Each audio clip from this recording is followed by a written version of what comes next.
بسم اللہ الرحمن الرحیم. In the name of Allah, the Beneficent, the Merciful. الشيطان الرجيم. بسم الله الرحمن الرحيم. ويوم يحشرهم جميعا يا معشر الجن قد استكثرتم من الإنس وقال أولياؤهم من الإنس ربنا استمتع بعضنا ببعض وبلغنا أجلنا الذي أجلت لنا قال النار مثواكم خالدين فيها إلا ما شاء الله إن ربك حكيم عليم وكذلك نولي بعض الظالمين بعضا بما كانوا يكسبون صدق الله العظيم. اللہ جل شانہ ارشاد فرماتے ہیں وَيَوْمَ يَحْشُرُهُمْ جَمِيعًا، جس دن اللہ ان سب کو جمع فرمائے گا. یا معشر الجن، جنوں سے خطاب ہوگا اے جنوں کے گروہ. قد استکثرتم من الانس، تم نے بہت سارے انسانوں کو اپنے تابع کر لیا. وقال اولیاؤہم من الانس، اور انسانوں میں سے ان کے دوست کہیں گے ربنا، اے ہمارے رب، استمتع بعضنا ببعض، ہم نے ایک دوسرے سے فائدہ اٹھایا ہے. وبلغنا اجلنا الذی اجلت لنا، ہم اس مدت کو پہنچ چکے جو آپ نے ہمارے لیے مقرر فرمائی تھی. قال، اللہ تعالیٰ فرمائیں گے النار مثواکم، آگ تمہارا ٹھکانہ ہے. خالدین فیہا، اس میں تم ہمیشہ رہو گے. الا ما شاء اللہ، مگر جب چاہے اللہ.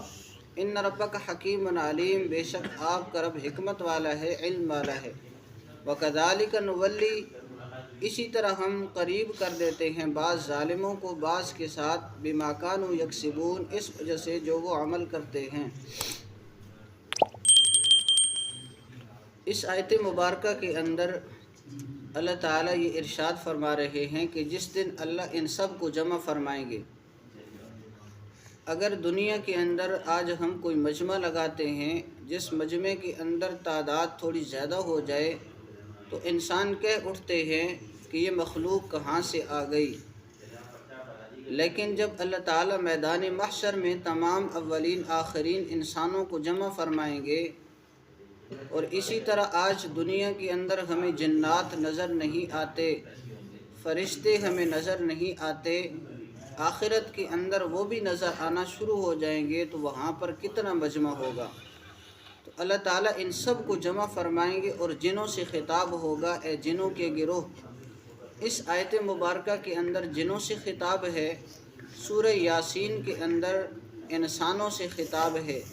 الم اعہد الیکم یا بنی آدم اللہ تعبدوا الشیطان، اے بنی آدم، کیا میں نے تمہیں نہیں بتایا تھا کہ تم نے شیطان کی عبادت نہیں کرنی، وہ تمہارا واضح دشمن ہے.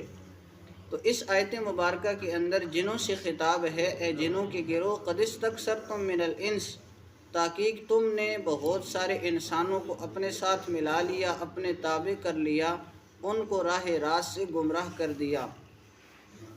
اس بات کا اقرار انسانوں میں سے جو شیطانوں کے دوست ہوں گے وہ اس بات کا اقرار کریں گے اور اعتراف جرم کریں گے کہ اے ہمارے رب، ہم میں سے ایک نے دوسرے سے بہت فائدہ اٹھایا ہے. یعنی آپ کی بات سچ ہے کہ انہوں نے ہمیں گمراہ کیا ہے، ہم گمراہ ہوئے ہیں، ایک دوسرے سے فائدہ اٹھایا ہے. اب فائدہ اٹھانے کا مطلب کیا ہے؟ اس کی ایک تفسیر ذخیرۃ الجنان کے اندر موجود ہے، ایک تفسیر معالم العرفان فی دروس القرآن کے اندر موجود ہے. میں دونوں تفسیریں آپ کی توجہ کی نظر کرتا ہوں. پہلی جو ذخیرۃ الجنان کے اندر موجود ہے کہ ہم میں سے ایک نے دوسرے سے فائدہ اٹھایا ہے، اس کا مطلب یہ ہے ذخیرۃ الجنان کے اندر ایک واقعہ لکھا ہوا ہے کہ ایک مرتبہ ایک شخص جا رہا تھا، اس کی قمیص کے ایک ٹکڑے کو ایک جن نے پکڑ کر کھینچا. اس نے جب پیچھے مڑ کر دیکھا تو اسے کوئی آدمی نظر نہ آیا. پھر وہ آگے چل پڑا، پھر جن نے اس کے کپڑے کو پکڑ کر کھینچا. پھر وہ آگے اس نے دیکھا پیچھے تو کوئی آدمی موجود نہیں تھا. تو وہ ڈر گیا کہ یہاں پر جنات موجود ہیں. تو اس نے کہا کہ جو بھی میرے پاس چیزیں ہیں، گھی ہے، ستو ہے، یہ میں چیزیں چھوڑ کر جا رہا ہوں، ان چیزوں کو آپ لے لیں، مجھے آپ نہ چھیڑیں، اور اسی طرح میں آپ کی پناہ میں آتا ہوں۔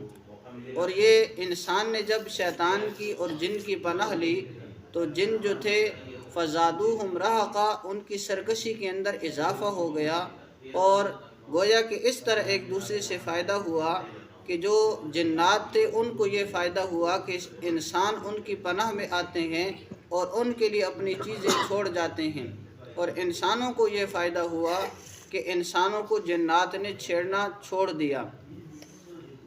اسی طرح معالم العرفان فی دروس القرآن کے اندر یہ بات لکھی ہے کہ ایک دوسرے سے فائدہ اٹھانے کا مطلب یہ ہے کہ جو انسان ہیں وہ جنات سے اس طرح فائدہ اٹھاتے ہیں کہ جو جنات اور شیاطین ہیں انہوں نے غلط عقائد دیے، رسومات دیں، بدعات دیں، تو وہ انسانوں کے لیے لطف و سرور کا باعث بنی۔ انسانوں نے ان غلط عقائد کو بھی اپنا لیا، ان رسومات کو بھی اپنی زندگی کے اندر چلا لیا، اس کی وجہ سے انہیں فائدہ ہوا ہے۔ اور جو جنات ہیں وہ ان کے ساتھ چھیڑتے ہیں اور چھیڑ چھاڑ کر کے ان کو نقصان پہنچا کر لطف و سرور حاصل کرتے ہیں، اور گویا کہ جب انہوں نے اپنے عقائد ان کو دیے ہیں، یہ ان کے عقائد انسان مانتے ہیں، تو اس کی وجہ سے بھی یہ خوش ہوتے ہیں کہ ہمارے عقائد انہوں نے لے لیے ہیں، تو ایک دوسرے سے فائدہ حاصل کرنے کا یہ مطلب ہے۔ وَبَلَغْنَا أَجَلَنَا الَّذِي أَجَّلْتَ لَنَا، اور ہم پہنچ گئے اس مدت کو جو آپ نے ہمارے لیے مقرر کی تھی۔ ہر انسان کے لیے ایک وقت مقرر ہے جو کہ موت ہے۔ جب موت کا وقت آ جاتا ہے تو انسان کی زندگی ختم ہو جاتی ہے، انسان فنا ہو جاتا ہے، اور اسی طرح ایک کل کائنات کے اختتام کے لیے وقت مقرر ہے جسے قیامت کہتے ہیں۔ قیامت آئے گی تو ساری دنیا فنا ہو جائے گی، آسمان و زمین ختم ہو جائیں گے، یہ ساری کی ساری چیزیں فنا ہو جائیں گی۔ کل من علیہا فان، جو بھی چیزیں موجود ہیں وہ ساری کی ساری فنا ہو جائیں گی، ختم ہو جائیں گی۔ تو اس مدت سے مراد دونوں مدتیں ہو سکتی ہیں، ایک ہر انسان کی مدت جو کہ موت ہے، ایک کائنات کی مدت جو کہ قیامت ہے۔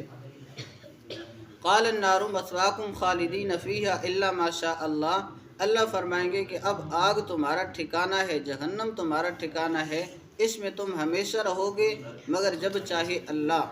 اللہ کی مشیت کا مطلب یہ ہے کہ اللہ تمہیں ایمان کی دولت سے نواز دے اور تم کفر سے بچ جاؤ، تم شرک کو چھوڑ دو، تو جب تم مومن بن جاؤ گے تو اللہ تعالیٰ تمہیں عذاب سے، جہنم سے محفوظ فرما لے گا۔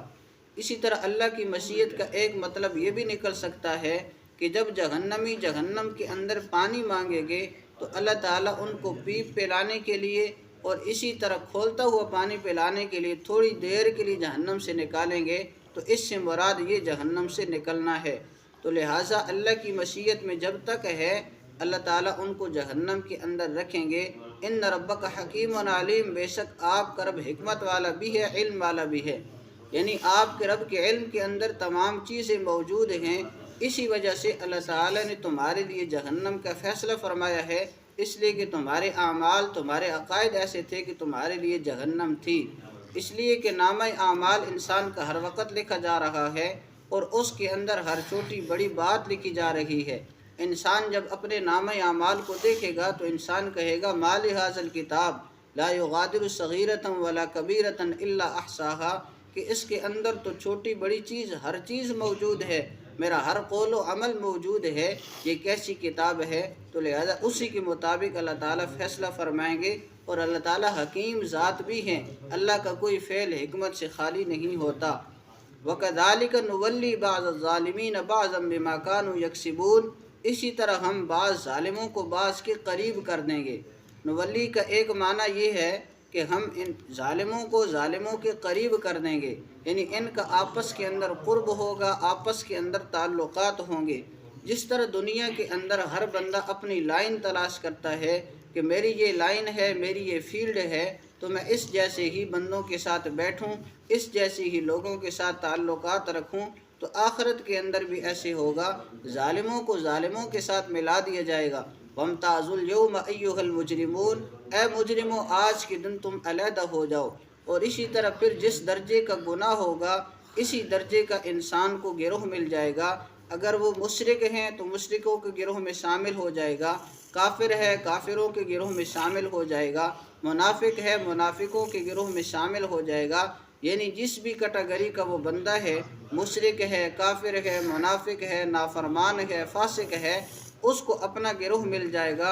اللہ تعالیٰ اس طرح بعض ظالموں کو بعض ظالموں کے ساتھ قریب کر دیں گے، یعنی ان کا آپس کے اندر تعلق ہوگا، آپس کے اندر ان کی رفاقت ہوگی، بما کانوا یکسبون، اور یہ اس وجہ سے ہوگا جو وہ عمل کرتے تھے، جو وہ کماتے تھے، یعنی ان کی کمائی لوگوں کو نظر آ جائے، تاکہ انہوں نے جو کمایا ہے اس کمائی کا وہ بدلہ آخرت کے اندر پا لیں۔ اس لیے فَمَن يَعْمَلْ مِثْقَالَ ذَرَّةٍ خَيْرًا يَرَهُ وَمَن يَعْمَلْ مِثْقَالَ ذَرَّةٍ شَرًّا يَرَهُ، اس لیے کہ جو چھوٹے سے چھوٹا عمل اچھا کرتا ہے اسے اس کا بدلہ ملے گا، جو چھوٹے سے چھوٹا برا عمل کرتا ہے اسے اس کا بدلہ ملے گا، اس کی سزا ملے گی۔ اللہ تعالیٰ قرآنی تعلیمات سمجھ کر عمل کرنے کی توفیق عطا فرمائے۔